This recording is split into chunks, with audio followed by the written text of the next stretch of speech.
Hi there, and thank you for your order via Fiverr.com. This is a video review performed by TwistedWeb123 of limeandtonic.com/Sydney. So, along with this video review, you'll also receive a TextPad document that has some external resources inside to help with the points that I mention. So, let's jump straight in. First of all, I notice your website has a fave icon set. Now, a fave icon is important for bookmarking and also for branding your website within the browser tab. Now, it's great that you've got this fave icon set, however, it can be improved upon. At the moment, we notice you have a large block white background behind this icon, which is your logo. Now, having this block white background looks poor because it doesn't match in with the browser. So, what I recommend you do is basically edit your fave icon to not have a background.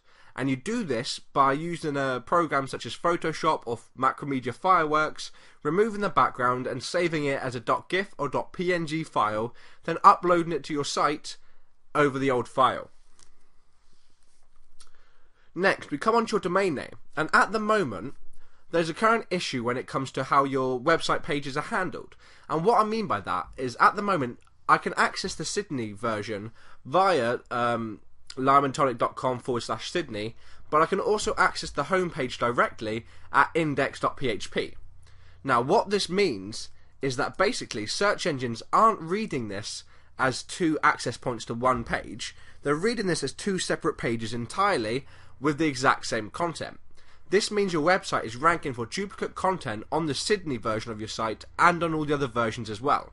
So what you need to do is edit your .htaccess file and stop this by basically bringing in something known as a 301 redirect. And what this 301 redirect does is basically it tells your server if the user accesses index.php directly, redirect them to the main base URL of /Sydney, etc., and stop this duplication issue. You only have to write one query, which I'll provide you within your htaccess file, and it will fix this issue on your main domain, on your Sydney, and all the other cities, etc. across your site. Now, we come down onto your website. I can see you have a great logo set, and then you have a simple navigation to follow. I'm just going to quickly sign out, because I want to talk about that. So you have a simple navigation to follow as well. You've highlighted the login and register, which makes it easy to understand and easy to see and stands out to me. And then you've got this big image slider. Now, as we can see, I can manually control this image slider and it automatically moves as well. We do check the size of these images and we can see that they're not too large either. They're the correct size for purpose, meaning basically that you aren't slowing down your website at all by having this in place. We then come down and we see your footer. And within this footer we see numerous things. One of these things is your social media options. Now, at the moment, you have Facebook, you have Twitter, and you have Pinterest in your footer. And you've styled all of these platforms, which is fantastic, because social media is very important in new web trends. Search engines actually start to rank your website according to social media buzz now as well. Now, within your blog at the moment, you've utilized Twitter to its full potential by not only having a customized background on the platform, but by also bringing in a live Twitter feed. Now, this is great for your blog, but I also recommend you bring a live Twitter feed on your site as well. I mean, you have a lot of great space in your footer that's unused, so what I recommend you do is bring that Twitter feed into this footer area as well. And what that will do is basically it will engage users with recent news, updates and snippets of information, but it will also show users that you as a website owner are actively online. Because that's the issue we have with a lot of websites, is you don't see any information that is updated regularly. So obviously to see that you've posted a tweet 2 hours ago or 1 day ago, etc., it shows me that you're active online. Now, as I say, it's great you've got this within the blog section, but put it onto your main site as well, because it is an important element. We also see a newsletter option within your footer. Now, at the moment, this newsletter option isn't really jumping out at me to basically subscribe to your site. Now, it's important to basically promote your newsletter and provoke users to join. At the moment, you've just said, please enter your email address. Okay, you've told me how to subscribe, but why should I subscribe? What exactly are you going to send me? Will there be any coupons or any reward points, etc. for subscribing? Is my email safe? All of these questions go through my head as a user, and without them answered, I'm not really provoked into signing up. So what I recommend doing is writing a little bit of text around this area. Underneath the form, I recommend something writing along the lines of, "We never share your email address, etc." And at the top of the form, either write a brief description about what I receive, or basically have a link which says, "Why should I subscribe?" And when I click it, it could go to a new page or a pop-up or something to say exactly what the full benefits of subscribing to your newsletter are, and why I should subscribe rather than just come back now and again, etc. Now, something else that I noticed is missing from your footer, and that is inbound links. Now, inbound links are basically your keyword or phrase linked to your homepage. So what this does and what it means is that search engines come onto your website, they see this keyword or phrase, they see it associated with your domain name or this page, they put the two and two together and start to rank your website or these pages for those keywords. Now, at the moment, your website has a lot of varied content. It has a lot of different offers on sale, etc., and a lot of text content that is around all different types of subjects. So it's important you really show off these keywords well to search engines, and this is where inbound links come in handy. So what I recommend you do is choose 5 to 6 keywords or phrases and put them in your footer, linking them to the base of the Sydney page. So link them to limeandtonic.com/Sydney. Now, the footer is a great place to put them because, one, it's out of the way of users while still appeasing search engines, and two, it's consistent across all of your pages. So your Sydney pages could have specific keywords or phrases linked, and then your London pages, etc., could have different keywords and phrases, but it's consistent across the whole segment of that city. Now, there's 2 more things that I can check from this page.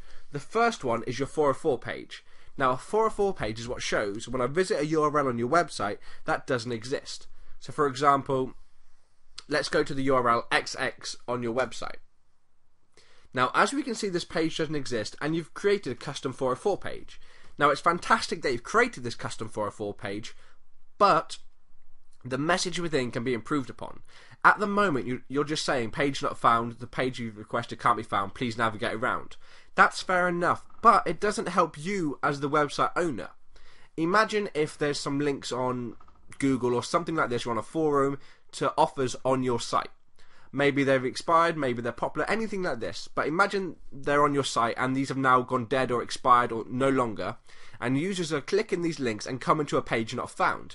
Now, wouldn't you, as the moderator, like to know that 1, these links are still active, and 2, people are actively interested in this service that is being offered and it is no longer offered on your site? So what you want to do is basically add a message on this page to contact you, or to add a form on this page to contact you specifically, reporting this error to you. So for example, if you have 10 or 15 people contact you saying they couldn't find the page for the fantastic meal in this restaurant, then you realise as the site moderator, okay, people are wanting to come to this restaurant and it's still very popular, so let's get them back on the site. And it isn't only from this point of view as well, but it's also from basically a maintenance point of view.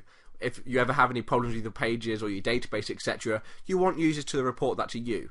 But as I say, users won't off their own backs report it. You need to promote and provoke it to them, similar to the newsletter.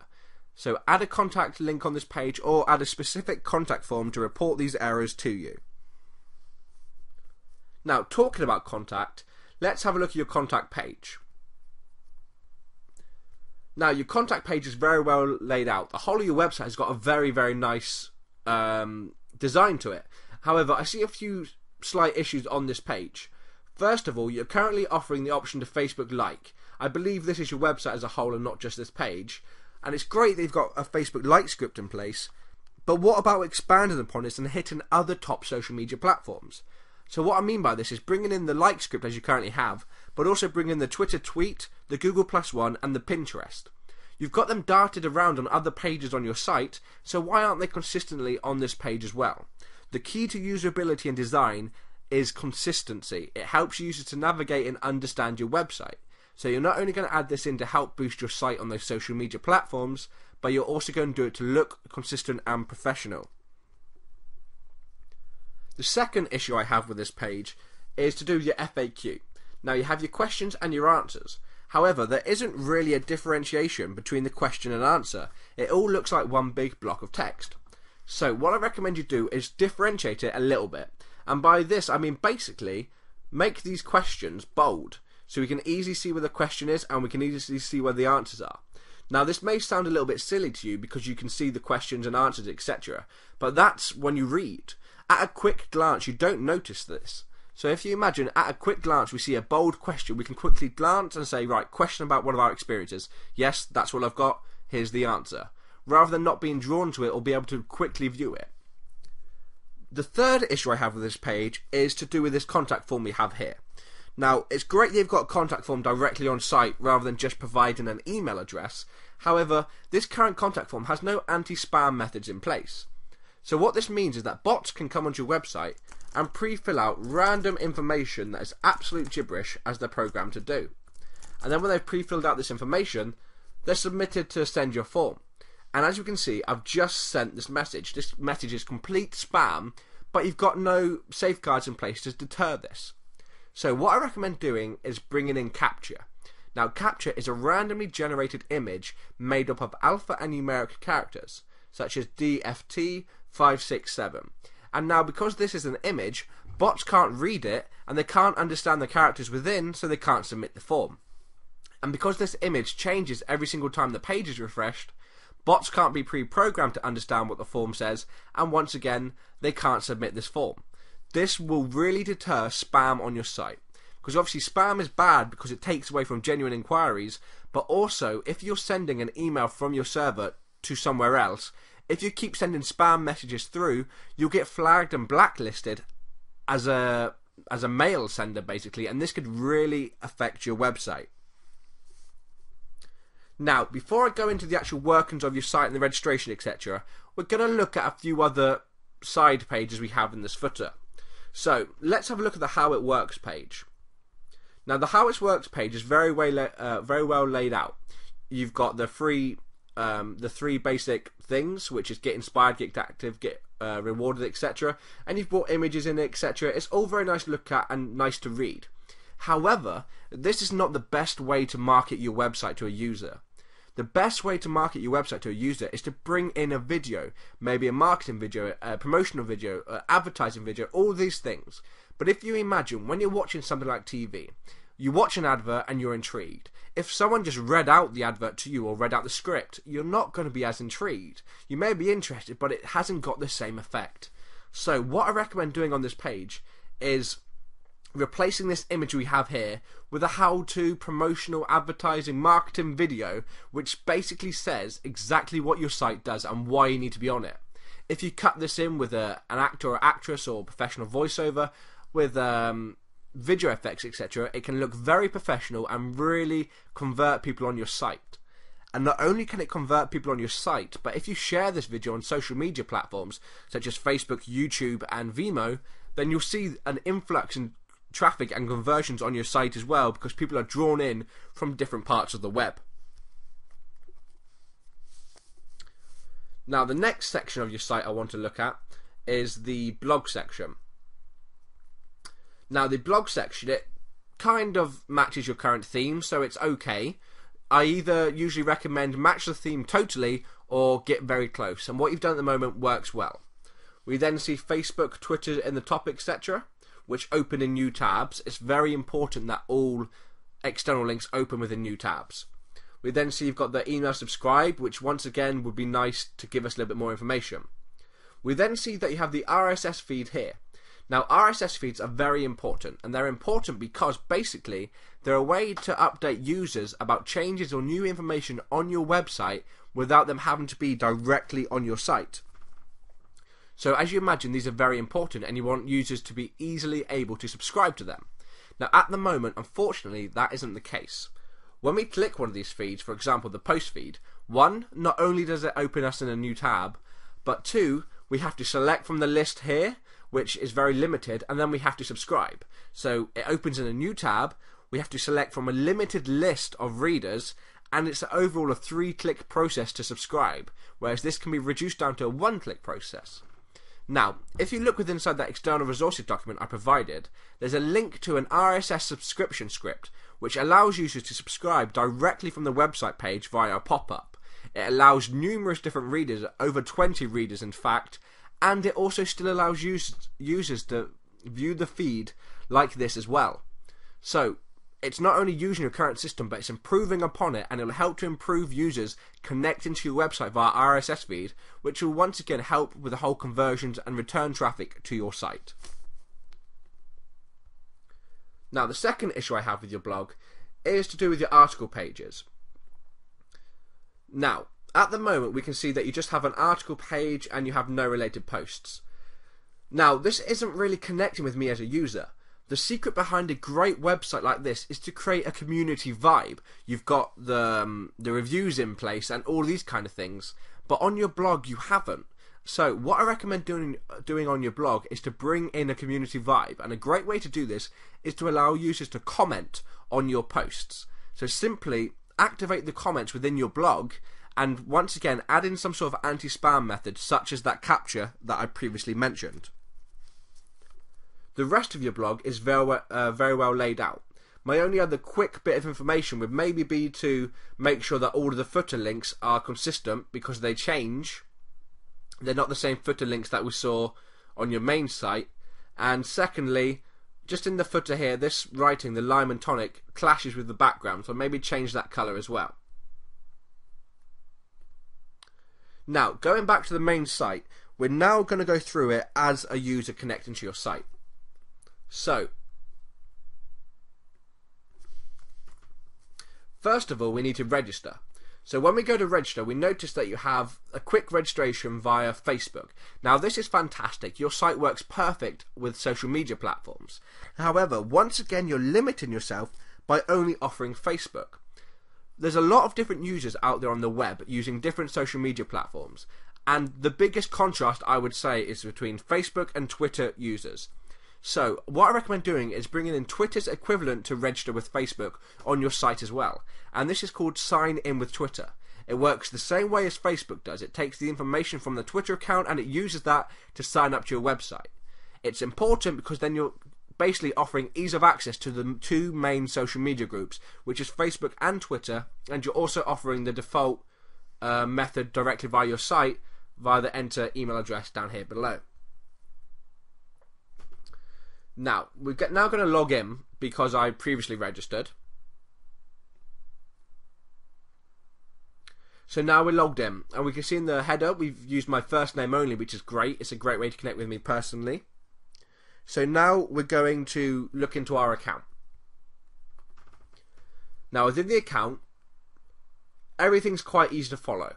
On first glance, there is a lot of information. However, it's very well laid out, and within minutes you understand exactly what's going on. We can see that there's leveling up, and we can see how we can do that. It says we haven't done this, we've done this, etc.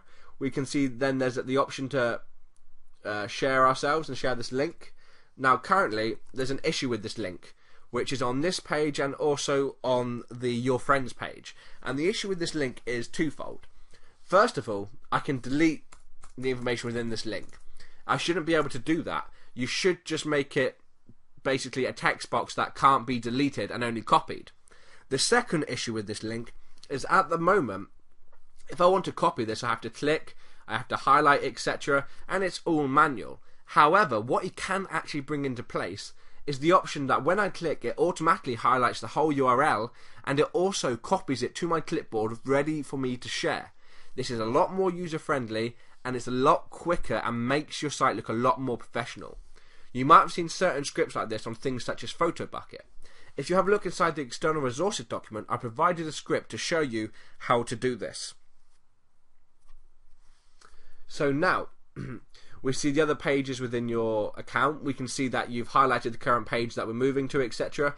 And everything's very easy to follow.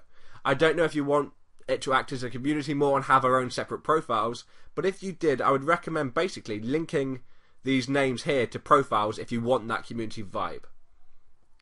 We then see here the different levels, etc., and what is needed. And it's pretty easy to basically follow through. We then see purchases, freebies, etc., and it's all kind of the similar layout and very easy to understand. So now we're ready to look at the top 10 guide and to see what we want to purchase. So within the top 10 guide, once again we see it's just Facebook like, so adding more options. We then see a search here, which we can try a usual database hacking technique on it. And we can see here that I've just typed in the search apostrophe or 1 equals 1. And what this does is basically it closes your current database connection, and it says, okay, that query is closed. Now search for everything where 1 equals 1. And 1 equals 1 is always true, so if there's an error with your database, it will return all the listings within your database. And as we can see, it's currently done that. So what you need to do is limit this, and to do this, it's known as the SQL prevention, because not only can I do queries like this, but I can also try other queries and actually try to damage your site by deleting tables and all these things. So have a look inside that external resources document, and I've provided two things. One, a brief, a more explained view of what SQL injection is, and two, how to prevent it.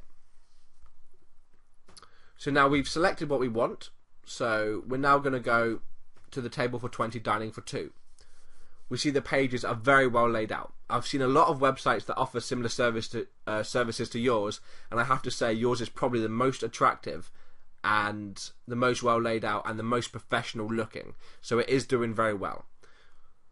We then see here that once again you've got the Facebook like option, but you've limited yourself with only the like option.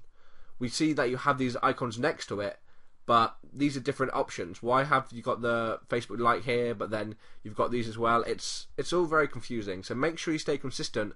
And if you're going to bring in this like option, bring in the tweet-to-tweet options looking similar. If you only want these options, then keep these options in place. We then see you have a Google Map, which you use the API tool for, which is great. Then we can see you've got an explanation and the user reviews. Here we can see the ratings, etc. And once again, if you wanted to, you could link these names to profiles. What would be nice is on the reviews is to basically have pages of reviews, because at the moment, what you've just done here when I've clicked show reviews is load every single database result for this review, and could be a big strain on your database, especially if you have like 1,000 reviews on this one product. So bring in paging via pagination, which is the PHP version of paging across the database, and show roughly 10 to 20 different reviews, and then ask us to go across the pages 2, 3, 4, etc. to stop this database load, and to also stop it in a sense of usability as well, because I mean, look at my scroll bar, it's huge and it's a lot of scrolling. The chances of me reading all of this are limited, so I'm not going to. What I would also recommend bringing onto your reviews as well is something you might have seen on Amazon, and it's basically on every review you can mark it as if it was helpful or not. So then you can not only have reviews from users, but you can also deem which reviews are the most valuable and which of them actually, I should listen to. So basically on your reviews have an option to mark as if it was helpful for me. Then you could say basically 200 users out of 250 found this review helpful. So you could show the top review and the top review and the top negative review to contrast the two, or you could just show the top review. But basically, bring me in once again. It's that community vibe that we're looking for. Now I'm happy with everything, so I'm going to go and buy. So we go to the buy page, and at the moment we can see very easy to follow. We can see number of people, etc. And then we can see the points I'm going to earn, the price, etc. And then we see your payment methods. Now, at the moment, you're currently limiting yourself with your payment methods. You're accepting credit card and you're accepting bank transfer. A lot of people don't like to send directly via bank transfer, and a lot of people don't like to use their credit card with a website that they've never been on before. The problem with your type of site is that there are a lot of hoaxes and a lot of bad sites out there.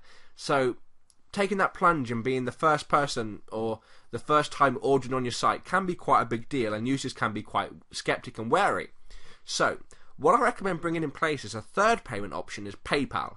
PayPal will allow users to purchase on your website safely and securely like your other two methods, but they won't have to share their credit card information or bank information with you to do so. So this will help them feel a lot more at home, especially when they use PayPal all across the web, they get used to it, etc. And it's a safe method to pay with. So bring in that PayPal along with your credit card and bank transfer options. We then see the payment FAQ here on the side as well, and we see the terms and conditions. It would be nice at the bottom of these terms and conditions to make sure that we see the site's full terms and conditions as well, to have a link to you basically. I know we have here, I agree to the terms and conditions, but if I didn't click this and I was just briefly clicking through, I could say that I thought they were these terms and conditions, etc. And I might be able to argue a case if there's ever a dispute or something like this. So at the end of these terms and conditions, have a link to your main ones as well, to basically say view Lime and Tonic's terms and conditions. Now, that pretty much finishes the whole video review. Your website overall is doing very well. The design is almost perfect. There's just a few tweaks and things that you need to bring in. If you have any questions or follow-up queries, please feel free to contact me. If you need me to directly implement any of this work, please feel free to contact me and we can discuss a custom quote. But once again, thank you for your order via Fiverr.com.